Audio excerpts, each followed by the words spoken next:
मंत्री दादा भुसे यांच्या पोलीस ऑपरेटरचा कारनामा समोर आलेला आहे। खंडणीसाठी पान टपरीवाल्याचंच अपहरण करण्यात आलेलं आहे। पोलीस ऑपरेटर चंद्रशेखर दराडेवर निलंबनाची कारवाई करण्यात आली आहे। राज्याचे शिक्षण मंत्री दादा भुसे यांच्या कार्यालयातील पोलीस ऑपरेटर चंद्रशेखर दराडे यांना अन्य तिघांसह एका पान टपरीवाल्याचं अपहरण करून खंडणी उकळलेली आहे। हा सगळा प्रकार उघडकीस आल्यानंतर दराडेसह गुन्ह्यातील अन्य पोलीस अंमलदार यांच्यावर निलंबनाची कारवाई करण्यात आली आहे।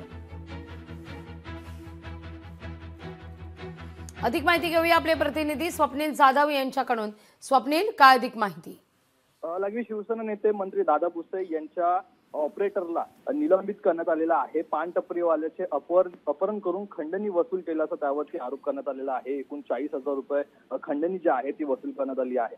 ऑपरेटरसह आणखी 3 जणांना सुद्धा या ठिकाणी त्यांच्यावर कारवाई करण्यात आलेली आहे। मात्र एकूणच शालेय शिक्षण मंत्री दादा भुसे यांच्या ऑफिसमधील हा ऑपरेटर आहे आणि एकूण मंत्र्यांच्याच या अशा प्रकारच्या जवळच्या असलेल्या म्हणजे त्यांच्याच कार्यालयातील ऑपरेटर कडून अशा प्रकारे कृत्य होत असल्यामुळे एकूणच महायुतीवरती आणि दादा भुसे यांच्यावरती सुद्धा आता आरोप होताना पाहायला मिळतात।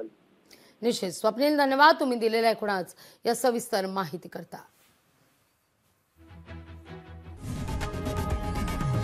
लोकशाही मराठी ऐका, पहा, जागरूक रहा।